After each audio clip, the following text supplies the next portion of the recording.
Bonjour à tous, aujourd'hui on va voir l'application 2, donc pour déterminer graphiquement une fonction linéaire, l'expression d'une fonction linéaire. Et pour ça vous allez voir il n'y aura besoin d'aucun calcul. Il y a une condition tout de même, la condition c'est que le graphique passe par des points qui sont bien précis. Alors quand vous avez vos deux droites qui sont tracées dans votre partie court, vous allez commencer par repérer deux points connus, deux points qui sont bien visibles. Donc ici c'est simple parce qu'on a 0. Et je repère un deuxième point ici, là. Un point d'abscisse 2 d'ordonnée 8. Et un troisième point qui passe bien là. Un point d'abscisse 1 et d'ordonnée 1, 2, 3, 4. Voilà. Alors, quand vous avez ça, en fait, le coefficient de la fonction linéaire, le coefficient de linéarité, se trouve comme ça. Il faut se poser la question, si j'avance de 1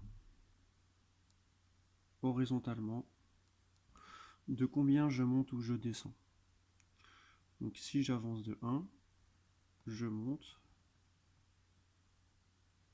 de 4.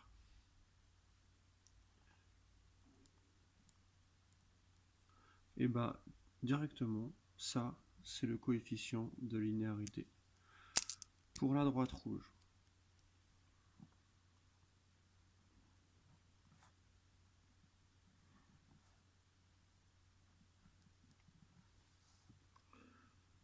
j'avance de 1 en abscisse, puis je monte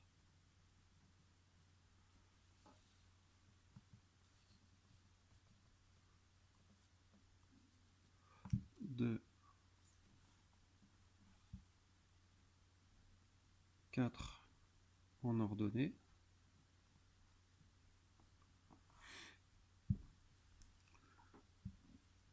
Le coefficient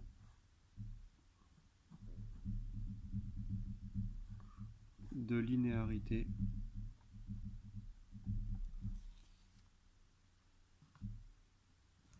est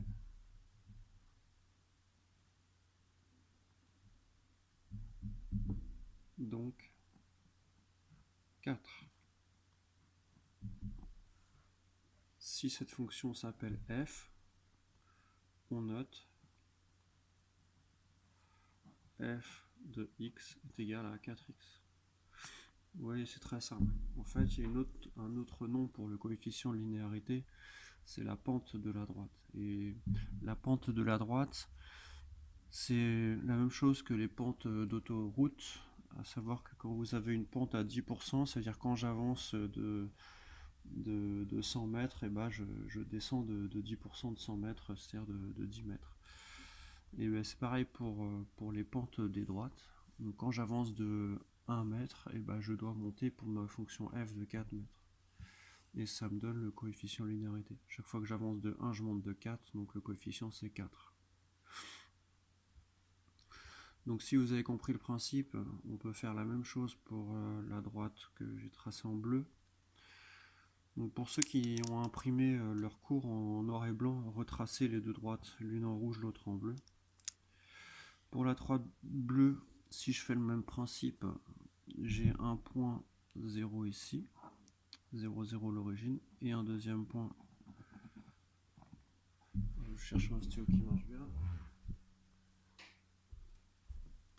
un deuxième point là, voilà.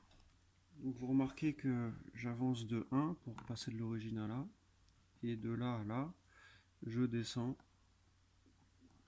de 1, 2, 3, et j'arrive à moins 3. Donc de là à là, je descends, voilà pourquoi il y a un signe moins, c'est parce que je descends de 3.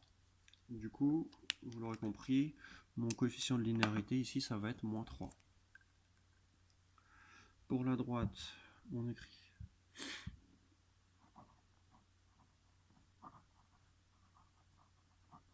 bleu, virgule,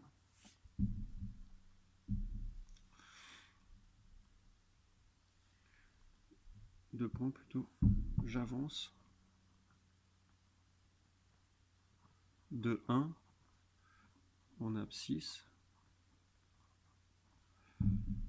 puis je descends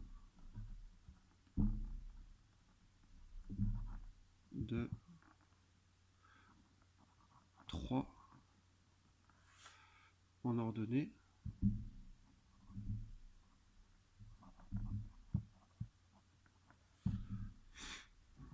Donc descend, c'est pas du vocabulaire de mathématiques, c'est pour ça que je le mets entre guillemets.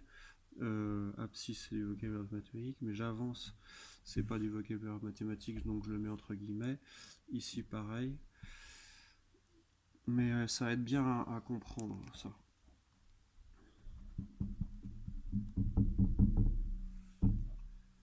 Puis je descends de 3 en ordonnée, le coefficient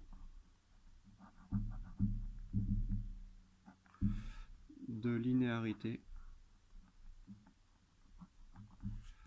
est donc moins 3. On note g de x est égal à moins 3x.